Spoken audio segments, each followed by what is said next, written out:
नमस्कार साथियों, हम लोग आज जुड़ रहे हैं, सीधे जुड़ रहे हैं सुरेंद्र कुमार जैन जी से।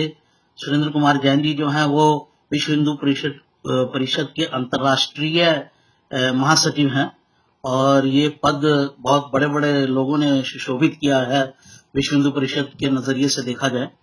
और विश्व हिंदू परिषद एक ऐसी ऑर्गेनाइजेशन है जिसने भारत की राजनीति में बदलाव ला दिया राम मंदिर का आंदोलन चलाकर। उसके जो कर्ता धर्ता थे या जो बड़ी ऑर्गेनाइजेशन उसके पीछे थी वो विश्व हिंदू परिषद ही थी और बाद में इसको बीजेपी ने लिया। सुरेंद्र जी, आपका बहुत बहुत स्वागत है। नमस्कार। हाँ, धन्यवाद जी। नमस्कार। सुरेंद्र जी, आजकल जो हालात चल रहे हैं देश में, इसके ऊपर आपका क्या कहना है? मैं पहले एक चीज आपको स्पष्ट कर देता हूं कि राम जन्मभूमि पर हम भव्य मंदिर बनाने में सफल हुए तो इसका श्रेय विश्व हिंदू परिषद को नहीं है।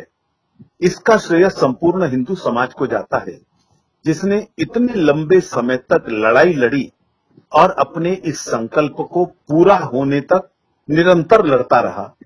ये बहुत बड़ी बात है और इसलिए मैं ये कहता हूं जो बात उस समय चर्चिल ने कही थी, Hindu samaj is the real line, VHP simply roars on behalf of it. जी जी, ये नंबर एक जी। हाँ, नंबर एक। जी नंबर दो, मैं महासचिव नहीं संयुक्त महासचिव हूं, जी तो इसलिए वो जी जी, चलिए, दायित्व, मैं अपनी हमारे यहाँ दायित्व बोध भी बड़ा महत्वपूर्ण जी जी होता है। मैं अपनी गलती सुधारता हूँ इसमें। कहीं आपका मैंने विकिपीडिया पर पढ़ा था कि उसमें जनरल सेक्रेटरी लिखा हुआ है आपको। हो तो मीडिया में सब चलता हाँ, है। मीडिया में सब जो कि चलता है। संयुक्त महासचिव शब्द ऐसा है कि जी इसमें थोड़े शब्द चलन में ना होने के कारण से कंफ्यूजन बन जाते हैं। जी जी आपने वर्तमान परिस्थिति की जब चर्चा की, जी मैं वर्तमान परिस्थिति को चिंताजनक नहीं, चुनौतीपूर्ण मानता हूं। जी हमने इससे भी भयंकर परिस्थितियों का सामना किया है। जी जब देश के अंदर मुस्लिम आक्रमणकारी जगह जगह शासन करते थे, जी हिंदू का बाहर निकलना भी मुश्किल होता था। जी हमारी लड़कियों को उठाकर वो वहां पर बेचने के लिए ले जाते थे और बड़ी बेशर्मी और बेदर्दी के साथ हमारी महिलाओं का शीलहरण करते थे, मंदिर तोड़ते थे, जबरन धर्मांतरण करते थे। जी उन परिस्थितियों से यदि हम निकलकर बाहर आ गए, आज हम विश्व में एक सम्मानजनक स्थान प्राप्त कर रहे हैं। निश्चित तौर पर यह हिंदू समाज के सामर्थ्य के ही परिणाम स्वरूप है। जी और आज जो परिस्थितियां बनी हैं, कहीं सरतन से जुदा किनारे लग रहे हैं, जी कहीं लव जिहाद का विषय हो रहा है, कहीं नूपुर के बहाने देश में आग लगाने की बात हो रही है। जी उन पुरानी परिस्थितियों की यदि हम तुलना करें तो आज कुछ भी नहीं है। जी इसलिए हम इनसे डर नहीं रहे हैं, हम इनको कोई अपने लिए बड़े खतरे के रूप में नहीं महसूस करते हैं। चुनौती है जिसका हम सामना करेंगे और विजय निश्चित तौर पर प्राप्त करेंगे। जी, सुरेंद्र जी, आपने बड़ी बात उठाई कि परिस्थिति चुनौतीपूर्ण है और हिंदू समाज ने इससे भयंकर परिस्थितियां देखी हैं। उस समय जो शासक था वो मुस्लिम था, आज शासक मुस्लिम नहीं है। हम लगभग उसी परिस्थिति में खड़े हैं जब शासक मुस्लिम होता था और हिंदू समाज डरा रहता था। आज शासक कांग्रेस तो छोड़िए, बीजेपी है जिसने जब शुरू किया और जिसने जो वादा किया वो हिंदू राष्ट्र का था। जो सरकार हिंदू राष्ट्र के वादे से शुरू हुई या जो संगठन हिंदू राष्ट्र के वादे से शुरू हुआ, उस सरकार के होते हुए बहुत सारी स्टेट्स के अंदर और सेंटर के अंदर आज फिर हिंदू डरी हुई परिस्थिति में है। तो ये इसको आप क्या सरकार की एकदम विफलता नहीं मानेंगे या पूरे संघ परिवार की पूर्ण विफलता नहीं मानेंगे कि हिंदू समाज फिर उस परिस्थिति में खड़ा है जबकि सरकार एक हिंदूवादी, तथाकथित हिंदूवादी सरकार है? ऐसा है कमलकांत जी, आप स्थिति का थोड़ा सा मूल्यांकन करेंगे, आपको ध्यान में आएगा पूर्वी हमारा पश्चिमी उत्तर प्रदेश, जिसके बारे में वहां के राज्यपाल भी कहते थे यहां कई पाकिस्तान पनप रहे हैं, हिंदू का वहां जीना मुश्किल था, पलायन हो रहा था। आज वहां की क्या स्थिति है? कोई आंख उठाकर देखता है तो आज मजबूत सरकार और मजबूत समाज दोनों मिलकर उसका सही समाधान कर देते हैं। हो उल्टा रहा है, हिंदू पहले डरा करता था। मुझे ध्यान में है, सहारनपुर, मुजफ्फरनगर, इधर कभी जाता था तो जिनके जाता था वो ये कहते थे रात होने से पहले निकल जाना। अब ये स्थिति नहीं है, अब हिंदू डरा हुआ नहीं। आसाम में, त्रिपुरा में क्या होता था जी, पुराना इतिहास उठाकर देख लीजिए, हम उन दंगों को कैसे भूल सकते हैं। सारे सत्रों की जमीन पर इन बांग्लादेशियों ने, जिहादियों ने कब्जे कर रखे थे। आज वो सारे कब्जे मुक्त हो चुके हैं। हिंदू पूरे स्वाभिमान के साथ त्रिपुरा में इधर भी खड़ा है। आसाम, गुजरात के अंदर रोज दंगे हो रहे थे। डेली कोई ना कोई जगह एक दंगा होता था। हिंदू कभी रथ यात्रा, जगन्नाथ की रथ यात्रा गुजरात में भी बड़ी महत्व की है, कभी नहीं निकाल पाता था बिना डर के। 9 का दंगा 40 दिन तक कर्फ्यू रहा था जी। आज वहां पर धर्मांतरण की एक घटना हो गई बनासकांठा में, 15-20 हजार हिंदू सड़कों पर उतर आया। इसलिए हिंदू डरा हुआ है, यह नैरेटिव मुझे लगता है एकदम गलत है। हां, जिहादी और सेकुलरवादी वो ये नैरेटिव स्थापित करना चाहते हैं कि हिंदू आज भी डरा हुआ है, या कुछ हमारे अल्ट्रा हिंदुत्ववादी भी हैं जिन्हें लगता है कि वो ज्यादा बड़े हिंदू हैं। लेकिन जैसे आपने शुरुआत की, आखिर राम जन्मभूमि का मुद्दा है और 50 मुद्दे हैं, 370 को हटने का हम कभी सोच सकते थे क्या? कोई सरकार में संभव नहीं था। मैंने 85 सेमिनार 370 पर आयोजित किए हैं या उनमें भाग लिया है, कभी किसी को विश्वास नहीं था। 370 हट गया, ट्रिपल तलाक पर बैन हो गया, और भी शिक्षा पद्धति बदल गई। मुझे लगता है कि मुस्लिम समाज का एक वर्ग जो इन सब हमलों को करने की कोशिश करता है, वो घटनाएं बहुत बड़ी नहीं है। बड़ी इस मायने में तो है कि कुछ हत्याएं हुई हैं, हमें कुछ हिंदुओं से, बहनों से हाथ धोना पड़ा है, लेकिन हर जगह आज प्रतिकार हो रहा है। मैं हरियाणा के मेवात में स्थितियां बदलती हुई देख रहा हूं। लड़की को उठाकर ले जाते थे, अभी कुछ साल पहले तक शादी के मंडप से उठाकर ले गए दुल्हन को, कहां गई मालूम नहीं, सामान भी लूट लिया। आज वो स्थिति नहीं है जी। आज वहां का हिंदू समाज स्वाभिमान से खड़ा है, ताल ठोक कर जवाब देता है। मैं हेलो सुरेंद्र जी, आपकी आवाज चली गई। आज हिंदू डरा हुआ नहीं है। अब तो मुसलमान नेता कहते हैं कि मुसलमान डरा हुआ है। ये पहली बार कहा गया कि मुसलमान डरा हुआ है। 1000 साल का इतिहास देख लीजिए, मुसलमान ने कभी नहीं कहा हम डरे हुए हैं, आज सुरेंद्र पहली जी, बार कह रहा है। ये वो इसलिए कह रहा है क्योंकि उसको अंतर्राष्ट्रीय सपोर्ट जुटाना है। आप जो ग्राउंड पर परिस्थिति है, मैं एक एक करके गिनाता हूँ, आपने जितने भी इंसिडेंट गिनाए। मैं 1 मिनट आपको बीच में रोक रहा हूं कमलकांत जी। जी उस विषय पर स्पष्टता होनी जरूरी है। जी। भारत हिंदू राष्ट्र है, ये किसी राजा या प्रधानमंत्री के द्वारा घोषित होने से नहीं होगा। भारत हिंदू राष्ट्र था, है और रहेगा। भारत हिंदू राष्ट्र है अपनी परंपरा के कारण, अपने इतिहास के कारण, अपने चरित्र के कारण, अपनी पहचान के कारण। हमारी पहचान तो इंडोनेशिया और एक वो देश भी भाई अपने आप को हिंदू राष्ट्र कह सकते हैं। भाई साहब, बड़ा महत्वपूर्ण विषय में उठा रहा हूं। जी जी बोलिए। इंडोनेशिया का विषय अलग प्रकार का हो गया, क्योंकि वहां पर हिंदू रह नहीं गया, और इंडोनेशिया कभी अपने आप को हिंदू राष्ट्र नहीं कहते थे, हिंदू संस्कृति का वो कहते थे। लेकिन भारत को तो हमेशा हिंदू राष्ट्र ही कहा गया, चाहे वो छत्रपति शिवाजी महाराज का संकल्प था, और चाहे वो संकल्प विजयनगर साम्राज्य का था, चाहे राजा रणजीत सिंह का था, चाहे वो छत्रसाल का था। केवल अंग्रेजों के आने से पहले दिल्ली में बहादुर शाह जफर वही मात्र था, नाम मात्र का। देश भर में तो हिंदुओं का ही शासन था ना। आज भी हिंदू राष्ट्र, भारत की पहचान क्या है पूरी दुनिया में? आप कहीं भी विश्व में चले जाएं, वो कहेंगे वसुधैव कुटुंबकम, आत्मवत् सर्वभूतेषु। वो जिहाद को हिंदू की पहचान नहीं मान रहे। हिंदू की पहचान, भारत की पहचान वही है जो हिंदू की पहचान है। इसलिए हिंदू राष्ट्र के रूप में इसकी स्थापना थी, है और रहेगी। किसी के घोषित करने से फर्क नहीं पड़ेगा। सर, मैं एक दो चीजें क्लैरिफाई करना चाहता हूँ जी। ये हिंदू राष्ट्र आपने कहा रहेगा, कब तक रहेगा? जिस तरह से मुस्लिम आबादी बढ़ रही है, उसके ऊपर सरकार ने कंट्रोल करने का कोई एक कदम नहीं उठाया है, नंबर 1। मैं एक दो क्वेश्चन आपके सामने इकट्ठे ला जी जी जी जी जी। दूसरा क्वेश्चन ये ये सरकार ने कोई 8 साल हो गए, पहले 5 साल तो समझ में आता है, चीजों को ठीक करने में, शासन संभालने में लगता है, लेकिन एक भी सरकार ने हिंदूवादी कदम उठाया? 370 हिंदूवादी कदम नहीं है, ट्रिपल तलाक हिंदूवादी कदम नहीं है, मुसलमानों का यूनिफॉर्म सिविल कोड ला देना हिंदूवादी कदम नहीं है, या आप मुसलमानों की जो कुप्रथाएं हैं उनको ठीक कर रहे हैं। 370 आप देश के लिए कर रहे हैं, ये मूलतः कोई हिंदूवादी कदम नहीं है।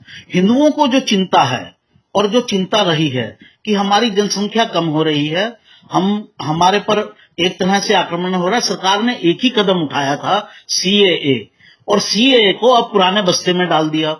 और उसके ऊपर जो बहाना बनाया जा रहा है वो ये कहा जा रहा है कि जब कोविड जाएगा तो अब हम करेंगे। अब कोविड कब जाएगा?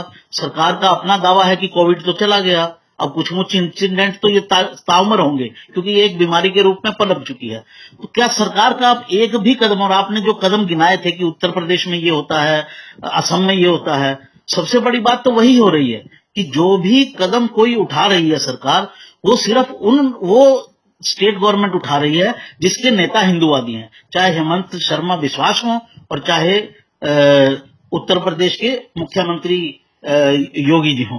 बाकी तो सेंटर पर तो जैसे लकवा हो गया है कोई हिंदू, और अब तो मना करने शुरू कर दिया उन्होंने कि हम तो मुसलमानों को पुष्ट करना है, नई नई पसमानदा मुस्लिम नई नई चीजें कर दी हैं। तो एक कंबाइंड मेरा क्वेश्चन है कि इसके ऊपर आपका क्या कहना है? केंद्र सरकार तो बिल्कुल हिंदुओं, अभी मैंने सुना कि इलाहाबाद हाई कोर्ट में जो ज्ञानवापी का मामला आया कि केंद्र सरकार की क्या राय है, तो केंद्र सरकार ने क्या दिया, नो कमेंट।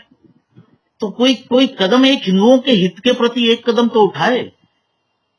वास्तव में कमलकांत जी, ये सवाल आप भाजपा के प्रवक्ता से पूछते तो बहुत अच्छा रहता, क्योंकि ये प्रश्न पूर्ण रूप से एक मिनट कमल जी, कारण क्या है कि ये सब सवाल वो है जो सरकार क्या कर रही है और क्या कहता हूं तो एक मन में प्रश्न आएगा, क्या आप भाजपा के प्रवक्ता के रूप में बात कर रहे हैं? वास्तव में क्या है के क्षेत्र में क्या क्या उपलब्धियां हैं केंद्र सरकार की और राज्य सरकारों की? कितने 7 राज्यों में धर्मांतरण विरोधी कानून बने, गौ हत्या के विरोध में कानून बने, वहां पर हिंदू को स्वाभिमान के साथ जीना सिखाया जा रहा है और वो जी रहा है। मुझे लगता है बिना केंद्र सरकार की सहमति के राज्य सरकारों में ये सब कानून नहीं बनते। केंद्र सरकार केवल सहमति नहीं दे रही, CAA के विषय में हमारी उनसे बात हुई है, ठंडे बस्ते में नहीं है उस विषय पर, और कितने नागरिकों को, कितने लोगों को नागरिकता मिली है। इतने वर्षों से भारत की राजनीति मुस्लिम वोट बैंक की गुलाम बनी हुई थी। मुस्लिम काल की ही बात छोड़ दीजिए, आक्रमणकारियों की बात छोड़ दीजिए, ब्रिटिश काल में और अभी तक के कांग्रेसी शासन में भारत की राजनीति मुस्लिम इच्छाओं की गुलाम बनी हुई थी। ऐसे प्रधानमंत्री रहे जिन्होंने कहा कि पहले सारे संसाधनों पर पहला अधिकार मुसलमानों का है। मुझे लगता है अब चिंता मुसलमानों को ज्यादा हो रही है। आबादी बढ़ाने की छूट किसने दे रखी थी? ये तो विचार कर रहे हैं कि हम कॉमन पॉपुलेशन पॉलिसी लेकर आए। कुछ राज्य लेकर आ ही रहे हैं, आसाम लेकर आ चुका है, योगी जी तैयार बैठे हैं, ड्राफ्ट तैयार है, कभी भी घोषित हो सकता है। केंद्र सरकार कब लाएगी इन विषयों के ऊपर? मुझे लगता है केंद्र सरकार की सहमति होती है तो ये आता है, और केंद्र सरकार शांत बैठी है ये मेरा मानना नहीं है। पिछले 8 सालों में पाकिस्तान और बांग्लादेश के जितने हिंदुओं को नागरिकता मिली है, शायद वो इसीलिए ज्यादा शोर मचा रहे हैं। नहीं सर, इसमें हम लोग जो भी बात कर रहे हैं वो मुस्लिम ओरिएंटेड नहीं है। जो हिंदू को सबसे बड़ा खतरा लगता है या जो उसके मन में भाव है, और वो आपको आजकल सोशल मीडिया है तो जगह जगह दिखाई देता है कि भाई पॉपुलेशन को लेकर जो सबसे बड़ा 8% थे जब देश आजाद हुआ, आज वो 14.2% तो ऑफिशियल पॉपुलेशन है। ये 2011 का है, उसके बाद से 11 साल गुजर चुके हैं, कितना हो गया होगा? 15-16%। जिस दिन वो 20-25% हो जाएंगे वो जीने ही नहीं देंगे। अभी आज ही मैंने एक घटना देखी, एक व्यक्ति ने कहा कि मेरे पड़ोसी ने मुझे कहा तुम्हारा सर तन से जुदा कर दूंगा, यहां से भाग जाओ। अब ऐसे मामलों के अंदर VHP, RSS, बजरंग दल इतने बड़े कार्यकर्ता हैं, और हम लोग स्वयं, मैं खुद शामिल रहा हूं, लेकिन अब उसके ऊपर प्रतिकार ही नजर नहीं आता है। अगर अब प्रतिकार नहीं आ रहा तो कभी नहीं आएगा। जितना प्रतिकार हो रहा है, मंगलूर में एक व्यक्ति की हत्या हुई, परिणाम क्या निकला उसका हर्षा की हत्या के बाद, मैं समझता हूं बताने की जरूरत नहीं है। तो बीजेपी के कार्यकर्ताओं ने इस्तीफा दे दिया। एक मिनट, नहीं भाई साहब, सामाजिक प्रतिकार की बात कर रहा हूं। वो कितना, देखो मैं सब बातें आपको नहीं बोल सकता जी कि क्या प्रतिकार हुआ है, लेकिन सारे सोशल मीडिया पर भी वो विषय आया है। जी। दुर्भाग्य क्या है कि आप कृपया सोशल मीडिया के केवल एक छोटे वर्ग को देश की भावना ना समझे। आज सोशल मीडिया की दूसरी बड़ी आवाज जो है, वो सारे चिंतित हो रहे हैं। अपने जो सेकुलर लिब्रांडू हैं, सेकुलर पत्रकार हैं, ये सब लोग रो रहे हैं कि हम एक बात भी कुछ लिख देते हैं, सारा का सारा सोशल मीडिया हमारे पर टूट पड़ता है। प्रखर हिंदुत्व की बातें हो रही हैं सोशल मीडिया के ऊपर, और ये इसी कारण से हो रही है। जहां तक पॉपुलेशन का प्रश्न है, अब हम इस प्रश्न पर आते हैं। आपने ये प्रश्न उठाया, आपने कहा हिंदुओं की पॉपुलेशन नहीं बढ़ रही, इसमें सरकार क्या कर सकती है? अब प्रश्न नहीं, कमल जी रुको, आप रिपीट कर लेना, दोहरा लेना, अपना रिकॉर्ड देख लेना। आपने ये वाक्य भी प्रयोग किया था कि हिंदू की पॉपुलेशन नहीं बढ़ रही जी। तो हिंदू की पॉपुलेशन सरकार नहीं बढ़ाएगी। नंबर 2, प्रोपोर्शनेटली मुसलमान की संख्या बढ़ रही है। इस बात से सारे चिंतित हैं, इस डेमोग्राफिक इम्बैलेंस को लेकर। और ये आज के नहीं है भाई, ये चिंतित है 1896 या 97 में एक ब्रिटिश नागरिक ने इस विषय पर सेमिनार किया था। ये तब से लेकर लगातार चिंता चल रही है, परिणाम हम भुगत भी चुके हैं। अब 47 से अब तक तुष्टीकरण की राजनीति चल रही है। आप थोड़ा भी आगे बढ़ते हैं, सारा सेकुलर माफिया, मैं माफिया शब्द और गैंग शब्द प्रयोग कर रहा हूं, जिसमें ओवैसी, गहलोत और ये दिग्विजय सिंह और फलाना ढिमका, कई पत्रकार भी, कई लेखक भी, ये सब शामिल हैं। ये सब इकट्ठे हो जाते हैं और जैसे ही कोई ऐसा कदम उठता है उसके विरोध में खड़े हो जाते हैं। उसके बावजूद क्या कॉमन पॉपुलेशन पॉलिसी आनी चाहिए, इस विषय पर पहल नहीं हो रही। आज वो इसी बात को लेकर चिंतित है। जब मैंने कहा कि वो ट्रिपल तलाक पर प्रतिबंध लेकर आए हैं, आपने कहा वो तो मुस्लिम ओरिएंटेड है। तो भाई मुस्लिम ओरिएंटेड चिंताएं ज्यादा है, हालांकि क्रिश्चियनिटी भी गड़बड़ कम नहीं कर रही, लेकिन कितने एनजीओ पर पाबंदी लगी है? आखिर पीएफआई के कितने अकाउंट बंद हो चुके हैं और मजबूती के साथ उस दिशा में आगे बढ़ ही रहे हैं? इनकी आतंकवादी गतिविधियों पर रोक लगी है। सर तन से जुदा गैंग वहीं ज्यादा सक्रिय क्यों है जहां कांग्रेस की सरकारें, जहां सेकुलरिस्ट सरकारें? बाकी जगह इनको जवाब कैसे मिल जाता है तुरंत हाथ की याद। तो इसलिए मुझे ऐसा लगता है थोड़ा सा नैरेटिव बदलने की जरूरत है। सरकार ईमानदारी से काम कर रही है, क्योंकि आपके सारे सवाल सरकार ओरिएंटेड है, समाज ओरिएंटेड नहीं है। फिर भी मैं जिम्मेदारी के साथ कहता हूं, क्योंकि सरकार पर निगाहें रखना और कहीं गलत काम करती है तो उसे चेक भी लगाना। आपने स्वयं कहा हिंदुत्व के उत्थान के कारण, जो राम जन्मभूमि के कारण से एक परिवर्तन हुआ है, उसके कारण वर्तमान सरकार आई है।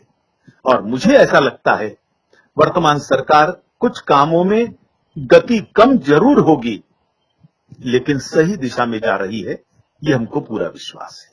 जी सर, आपकी ये बात हम मान भी लें सर, तो आपने समझाया, कुछ हम लोगों को समझ भी आया क्या है। लेकिन क्या आपको नहीं लगता कि नूपुर शर्मा के केस के बाद ये सरकार कुछ डरी है, कुछ अंतर्राष्ट्रीय और ये हिंदू राष्ट्र सांस्कृतिक रूप से ही बनेगा खाली, या कभी इसकी घोषणा भी होगी, या खाली ये दिवा स्वप्न रहेगा? एक ये ऐसा है भाई, नहीं, ये घोषणा वाला विषय नहीं है। ये मैं किसका बाप हूं, मैं किसका बेटा हूं, ये किसी की घोषणा का मैं इंतजार नहीं करूंगा। उसकी जरूरत नहीं है मुझे किसी की घोषणा करवाने की। नेपाल ने अपने आप को घोषित किया था, परिणाम क्या हो गया है वहां पर? अगर समाज सजग नहीं होगा तो इसलिए मैं समझता हूं ये सरकार हिंदू राष्ट्र घोषित करे। यह जो मांग उठाने वाले हैं ये अपने आप को अल्ट्रा हिंदुत्ववादी मानते हैं, और मैं समझता हूं उस आड़ में वो केवल सरकार को घेरने की कोशिश कर रहे हैं, इसके अलावा कुछ नहीं। अब हिंदू समाज प्रबलता से खड़ा हुआ है तो सरकार में परिवर्तन आया है। हिंदू राष्ट्र के अर्थ क्या है, ये सांस्कृतिक अवधारणा ही है।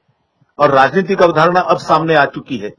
राजा रणजीत सिंह के बाद पहली बार एक ऐसा शासक बना है जो गर्व से अपने आप को हिंदू कहता है, जो तुष्टीकरण करने के लिए रोजा इफ्तार पार्टी नहीं देता, जो तुष्टीकरण करने के लिए टोपी नहीं पहनता, गले में गमछा नहीं डालता, प्रखरता के साथ केदारनाथ मंदिर में जाकर साधना किया करता है।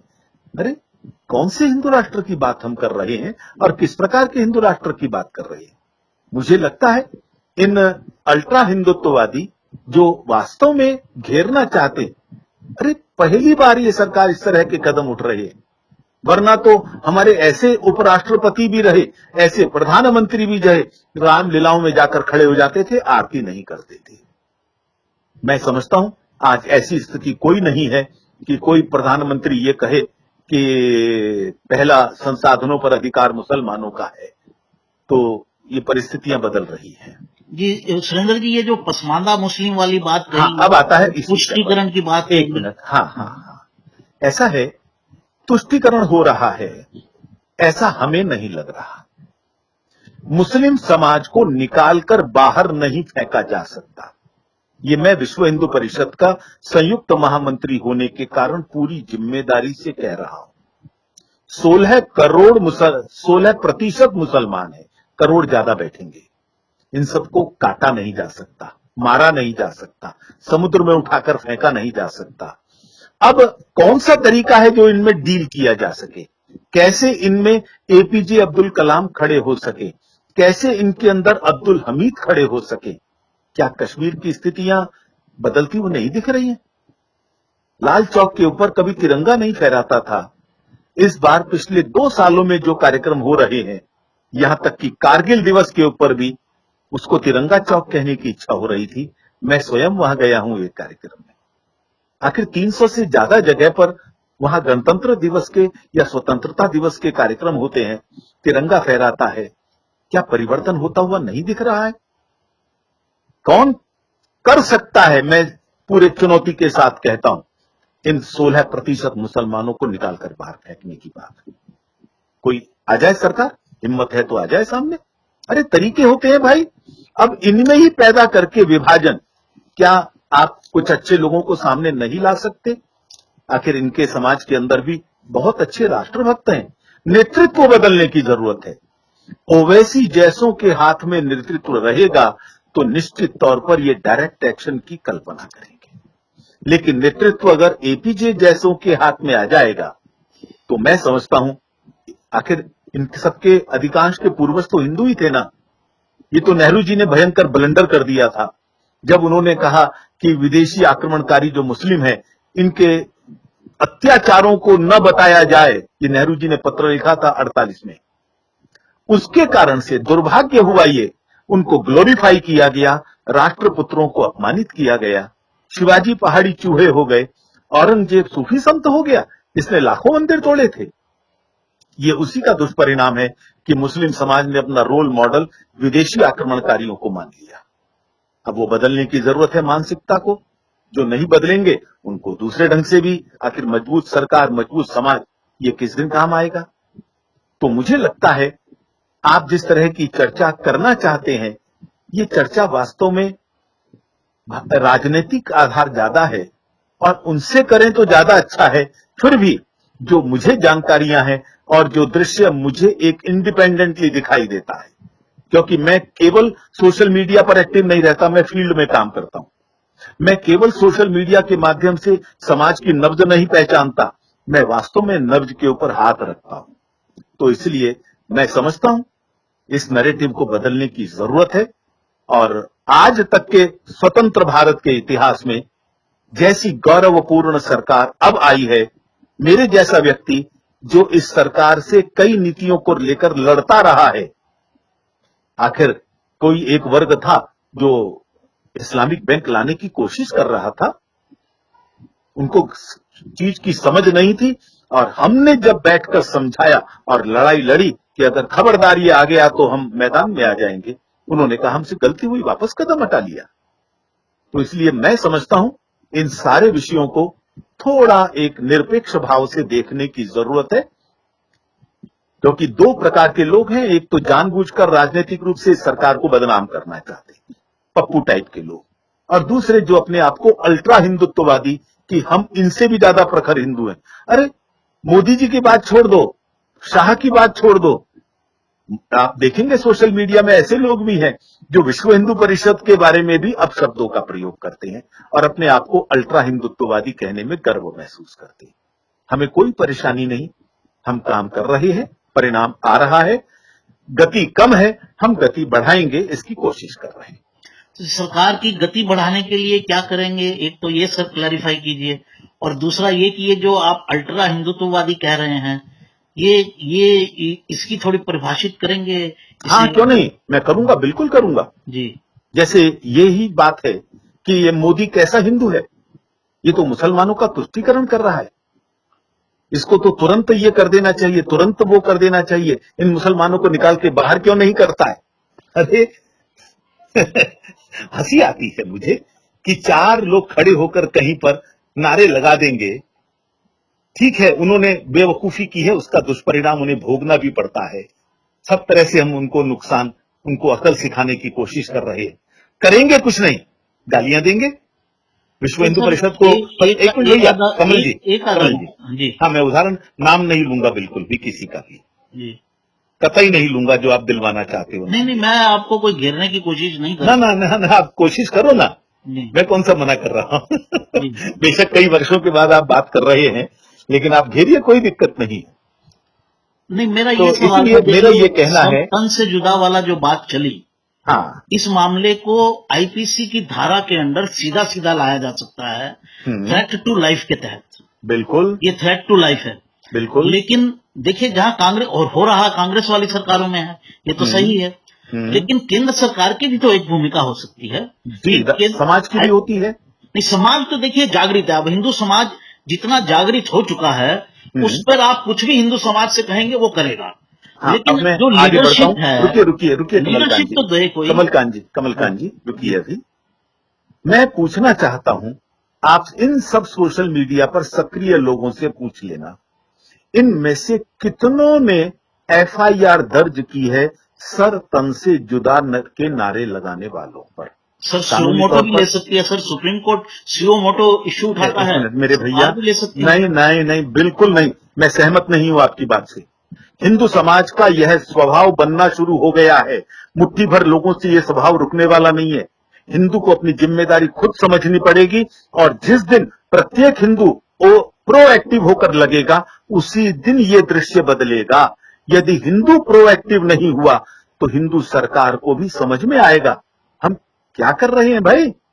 प्रोएक्टिव होते ही सरकार भी एक्टिव होने के लिए मजबूर होगी। इसलिए आप समेत प्रत्येक हिंदू की जिम्मेदारी बनती है, वो कानूनी, आखिर ऑनलाइन एफआईआर भी होती है भाई, कितनों ने एफआईआर की है। नूपुर ने, हम मुसलमानों को कोस तो देते, नूपुर ने कुछ कहा, लेकिन तुरंत 100-150 मुसलमानों ने एफआईआर लॉन्च कर दी।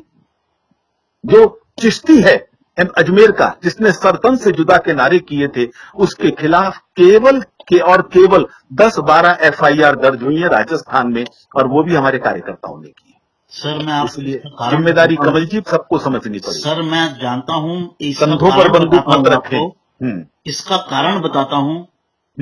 इसका कारण ये है कि मुसलमान के, इस्लाम के करैक्टर में है संगठन, और वो अकेला आदमी जो एफआईआर दर्ज करवाता है, उसको ये डर नहीं होता कि 20 हिंदू आकर मुझे मार देंगे, और हर हिंदू को ये डर होता है मैं कुछ भी करूंगा 20 मुस्लिम मार देंगे, क्योंकि मैं अकेला हूं, कोई पड़ोसी आएगा नहीं। इसीलिए मैं ये बात कह रहा था कि ये जिम्मेदारी जो है, इसका नेतृत्व वीएचपी, बजरंग दल और आरएसएस ने संभाला हुआ है, और हिंदुओं ने उनको दिया हुआ है, और स्वयंसेवक के रूप में और सब चीजों के रूप में।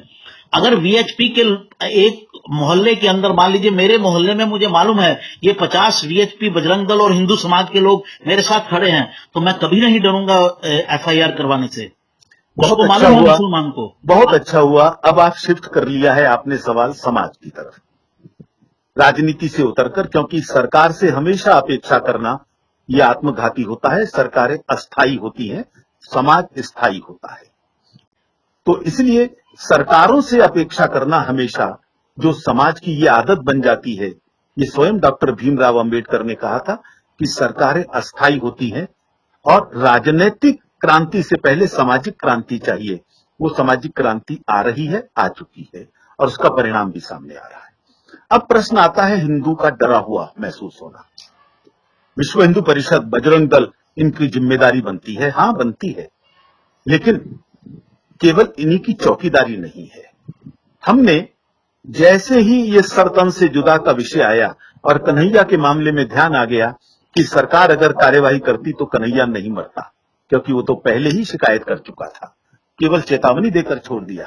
तो हिंदू समाज के मन में ये भय न बने, हमने पूरे देश में बजरंग दल के हेल्पलाइन नंबर जारी किए थे, सब बंद है और अब पूरे देश के अंदर लगभग हमारे पास 3,500 फोन कॉल्स आए शिकायत के, और हमने उनका समाधान अपने ढंग से किया है, जिसको हम मीडिया में नहीं दिया करते।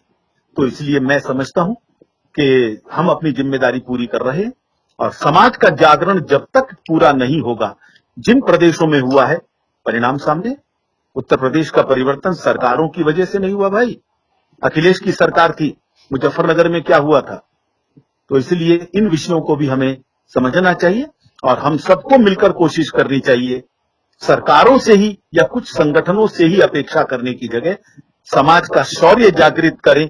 अरे विश्व हिंदू परिषद तो 65 में जन्म ली है, राम मंदिर की लड़ाई तो हिंदू समाज कितने सालों से लड़ रहा है, मैंने शुरुआत यहीं से तो की। तो इसलिए मैं समझता हूं इस विषय को हम समझेंगे और समाज को जागृत करने का हम प्रयास करेंगे। समाज का सामूहिक प्रतिकार जब खड़ा होगा, इन समस्याओं का समाधान निकलेगा और हम उस दिशा में आगे बढ़ रहे हैं। बहुत बहुत धन्यवाद। आपका बहुत बहुत धन्यवाद सर, आप मेरे साथ जुड़े।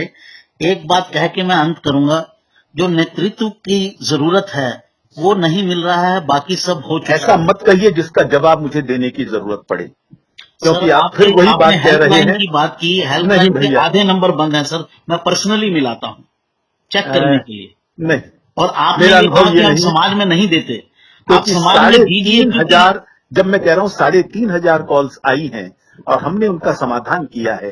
हो सकता है कुछ नंबर बंद होंगे, वो आधे नहीं है, क्योंकि कईयों की मैं बहुत जिम्मेदारी से मॉनिटरिंग करता हूं। तो हमने सेंट्रल सिस्टम भी कुछ बनाया हुआ है। मैं सब चीजें इसको जरा आपके सामने नहीं बोल सकता, बोलना भी नहीं चाहता। मैं आपको बता रहा हूँ, इसको प्रसारित कीजिए। और नेतृत्व खड़ा है, नेतृत्व खड़ा है हिंदू समाज का, और जिस दिन प्रत्येक हिंदू ये समझेगा ये नेतृत्व की जिम्मेदारी मेरी है, परिवर्तन आएगा, आ रहा है और भी तेजी से आएगा, निश्चित रूप से आएगा। मैं इस बात से, आपकी बात से एग्री करता हूं सर। सिर्फ एक बात प्लीज मेरी सुन लीजिए, जो मुझे कमी लगती है कि अगर पूरी तरह से हम खड़े होते तो अंकिता नहीं जाती। और ये जो पीछे यूपी का कल मामला आया है मेरे सामने कि चले जाओ नहीं तो सर तन से जुदा कर देंगे, ऐसे कई मामले आ रहे हैं। अगर प्रचार प्रसार होगा, क्योंकि आपके पास इतनी संख्या है और किसी के पास नहीं, हम भी चलने को तैयार हैं, लेकिन हमें नेतृत्व चाहिए और वो आपके पास है, कई सालों का बना हुआ। तो समाज आपसे अपेक्षा कर रहा है कि नेतृत्व आप देंगे। अब नया नेतृत्व हम खड़ा नहीं कर सकते, इसके लिए हम नेतृत्व दे रहे हैं और इसका परिणाम आ रहा है।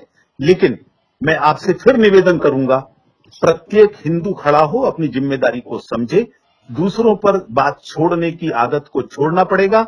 और हिंदू कहीं डरा हुआ नहीं है। जो 2 उदाहरण आप दे रहे हो, उसके परिणाम क्या आ रहे हैं इस समय, वो भी ऑब्जर्व करेंगे तो ध्यान में आएगा। धन्यवाद। धन्यवाद सर, बहुत बहुत धन्यवाद।